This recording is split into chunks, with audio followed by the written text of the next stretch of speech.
Hi Cancer, this is Jeff. Welcome pa sa ating channel. At ito ang inyong daily kabay tarot reading for May 8, 2025. Kung naka-resonate kayo, comment down. Kung hindi kayo naka-resonate, ibigay niyo po sa iba kasi general reading po ito. This is for you, Cancer.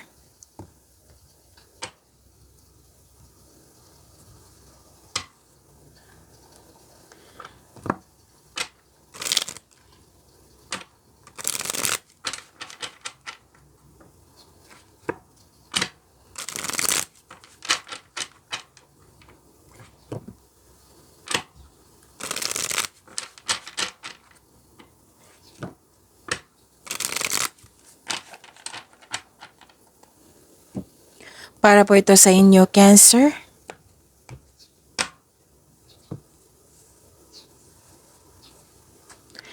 Maraming salamat po sa inyong patuloy na suporta at maraming salamat din po sa mga hindi nag-skip ng ads. Gamitin ang reading na ito bilang gabay lamang sa mga hindi pa nag-subscribe. Subscribe na po kayo at click bell notification para malaman nyo na may bago tayong video. Para sa mga gustong magpa-reading, comment po kayo ng personal reading. Again, comment kayo ng personal reading and check my reply sa comment section.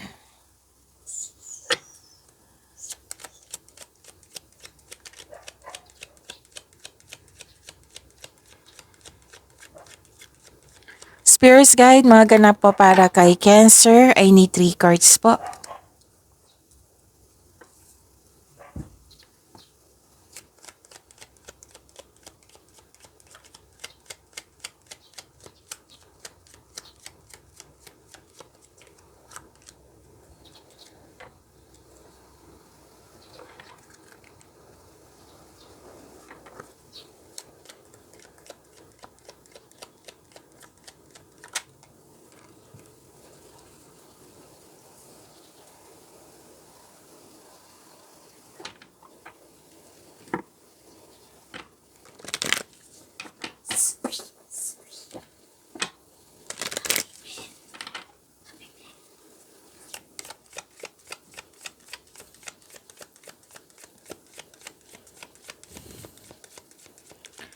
Spirits Guide, message po para kay Cancer. I need 2 cards po.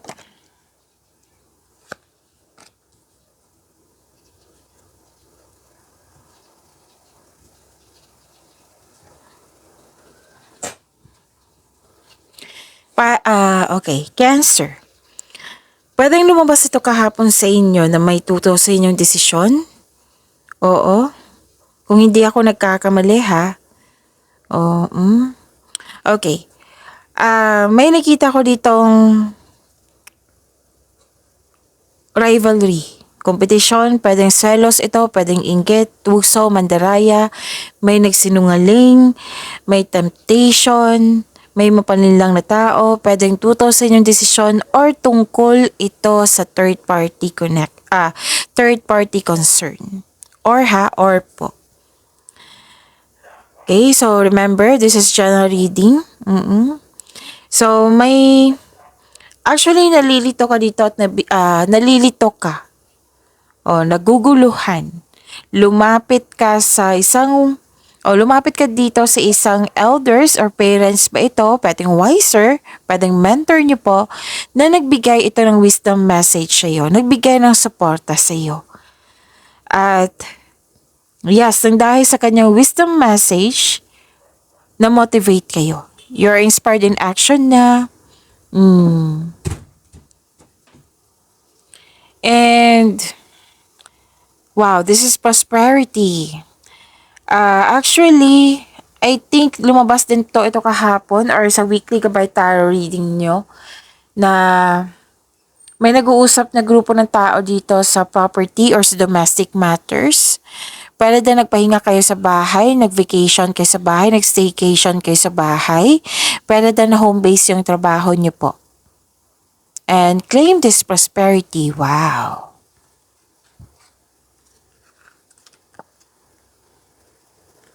So this is enlightenment, pursue spiritual growth, and gratitude. Be grateful for all you have. Wow, this is blessings.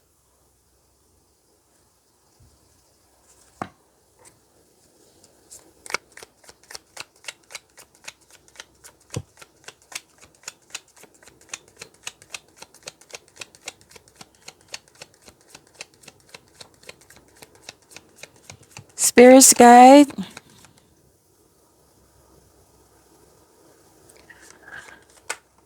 Okay, so this is your energy.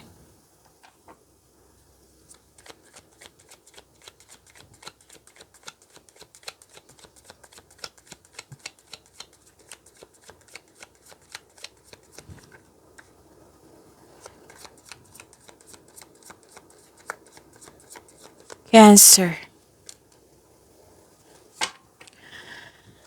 Kung may nakita kayo or may nakita kayo, or kung may narinig kayo or may nakita kayong repeating message, like for example, nanood kayo ngayon ng May 7 and May 8 nyo na video reading natin.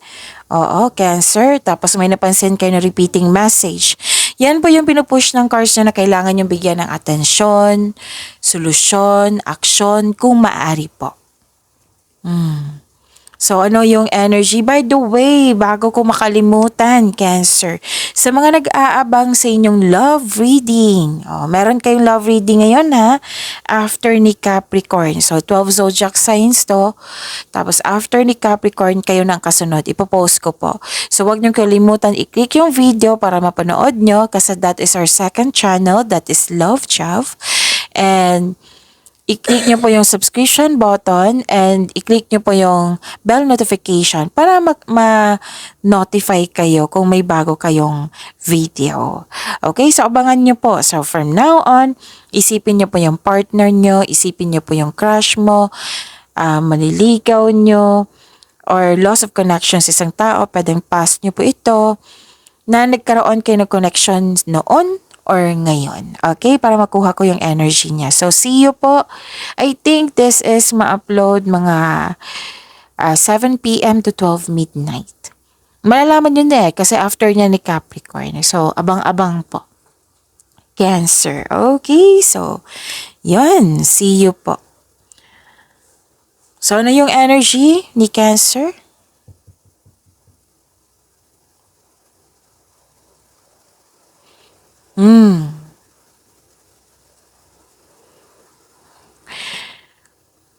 May concern kayo sa hindi marunong magbigay halaga. Nang dahil sa mga nangyari, nang dahil sa kanyas, nang dahil sa mga sinasabi niya or ginagawa, or sa sitwasyon mo ngayon, hindi stable yung emotion mo. Tapos may nakita nga ako ditong leadership role, May takot lang o may alinlangan ka mag-take leader po. Kahit nang iba ay naghihingi sa'yo ng guidance. At mag-ingat din sa communication mo sa ibang tao. Baka may masabi ka na hindi maganda sa kanila, like yung intention mo is for good, for good. Tapos ang interpretation niya is yung baka close-minded yung tao, hindi niya nagustuhan yung mga sinasabi mo. Or pwede din nire-check mo yung tao na gusto makipag-usap sa iyo. Nag-clarify po siya dito sa dalawang card. Yung tao na hindi nagbigay ng halaga, na hindi maganda yung mga sinasabi, or itong naguguluhan ka. Diba? Naguguluhan ka tapos may kausap ka dito na nagbigay ng wisdom message sa'yo.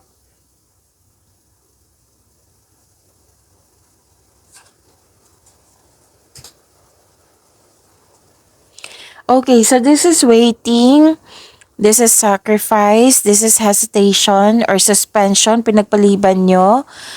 Okay, naging patient po daw kayo. What I meant is, hindi pala impatient, nagbigay ka ng pasensya. So i-correct ko lang hindi impatient kundi nagbigay ka ng pasensya. So, may parating na pagsasakripisyo or pagsusuko. Bagamat ihanda ang sarili kung karapat-dapat ba. Nag-iisip ka dito pero hindi gumagalaw. Nagkaroon ng stagnation, malalim ang iniisip. Nagkaroon ng pag-aantay or delay. So this card asks you to try to invest your time wisely while you wait. So mag-time for reflection kayo and surrender to the present moment as fully as you can. Huwag magdesisyon agad. Pag-isipan ng mabuti, sabi ng card. Nag-aantay ka dito. So, kailangan maghintay. It might be this is a process po. Actually, may sinabihan ka dito maghintay. Or kayo ang sinabihan na maghintay. Or pwede din yung dalawang card kasi nagsabi dito na may tao kang hindi pinansin. Actually, may sabi dito, pwede ikaw or pwede yung concern mo sa isang tao na may sabi dito or iniisip mo, magtatagal ba ako nito? Magtatagal ba ako dito sa trabaho? Magtatagal ba kami sa connection sa isang tao or sa partner mo? May question. So, kailangan ng time for reflection po.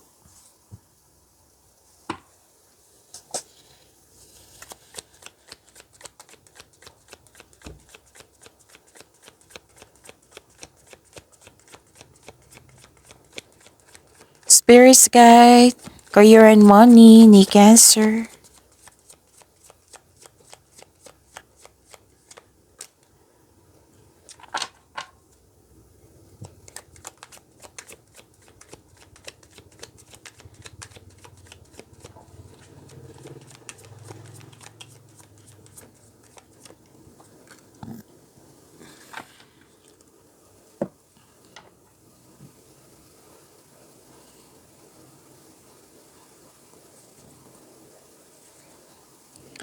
Okay, may concern kayo sa isang taong mayabang, Cancer, or bossy, na gusto niya makuha lahat yung gusto niya. Or hindi ka satisfied sa completion ng project mo. Actually, may nakita kong abundance dito, claim niyo po. May completion ako nakikita dito or malapit mo nang matapos yung mga ginagawa mo or kontrata ba yan? Kasi this is your career and money, right? So, gusto niyo ba pag-isa dito? Para makapag-isip, makapagpahinga. So, claim this abundance. Okay? May concern lang kayo sa, yun nga, yung arrogante na tao, bossy, mayabang, or hindi ka satisfied sa completion sa mga nagawa mo. And may paalala ang card niyo po dito, di ba? May abundance. Maaring, malaking pera to. So, sabi ng card dito, huwag masyadong gastahin.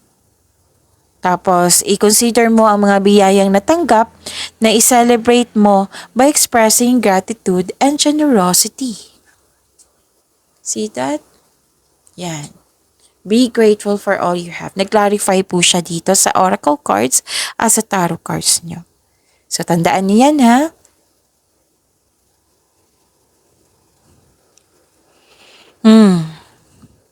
Prepare yourself kasi may nakita kong delay dito. Delay sa plano, delay sa travel, delay sa paglilipat. It might be, may susubukan kang ibang career opportunities. At may bumabalik dito from the past. Pwedeng may naulit na nangyari sa nakaraan. Pwedeng pinaalala sa'yo na naalala mo at nahihirapan ka mag-move on. So, this is difficulties in moving on and pwede ding staying in place na ayaw lumipat. So, sabi ng card dito, actually, kung mag-move on kayo, o move on for good, or tanggap yung mga nangyari sa nakaraan at mag-move on kayo for good, yung i-embrace yung new situation nyo, na may nakita ko dito na financial stability. May parating na pera. So, pero kailangan mong ma-overcome to. Itong kailangan ng mahabang pasensya kasi nagkaroon ng delay. Kailangan mo ng pagtanggap kasi may bumalik from the past Pwedeng kayo or may bumalik na tao na nasaktan ka before or hindi to tao kundi situation na nangyari. So, kailangan nyo ma-overcome to kasi may nakita akong parating na malaking pera. Pero kailangan nyo ma-overcome to. Tapos, after ninyong ma-overcome to, magkakaroon talaga ng financial stability.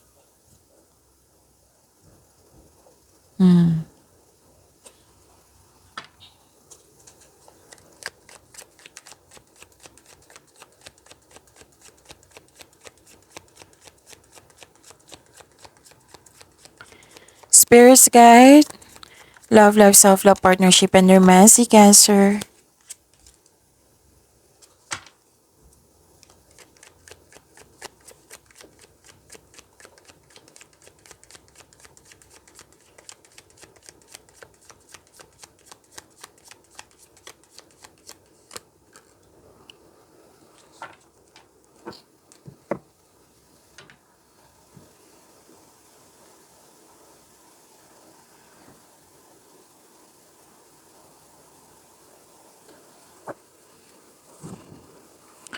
Okay. Sa mga single, this card tells you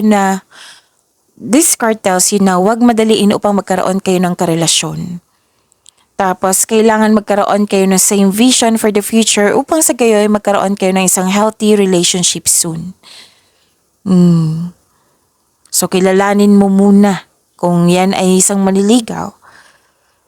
And sa mga marelasyon sa buhay mag-asawa, you are moving fast in the relationship rather than may bagong pasok dito sa relasyon.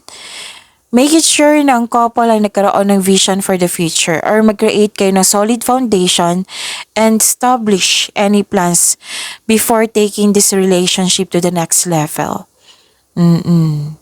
So, kailangan magkaroon ng vision for the future, magkaroon ng solid foundation, tapos konkretong plano bago kayo mag-step out or mag-step up, level up sa inyong relasyon. It might be this is a sense of stability, yung pagiging handa para sa pag-level up nyo. Tapos wag po daw kayo magmadali.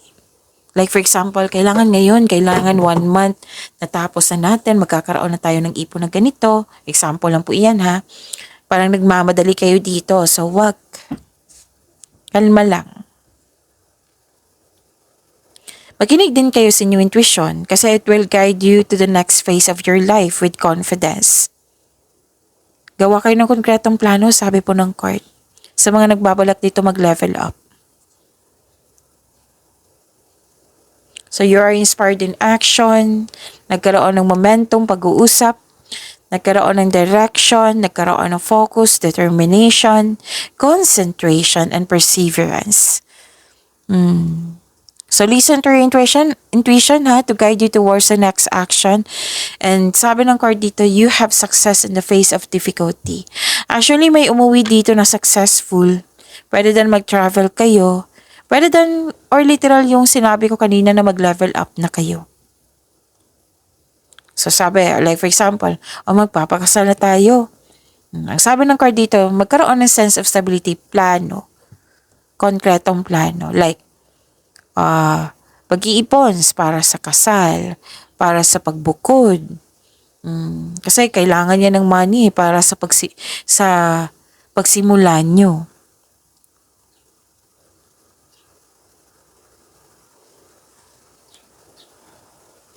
At alagaan niyo po yung sarili. Alagaan ang relasyon, alagaan ng iyong sarili.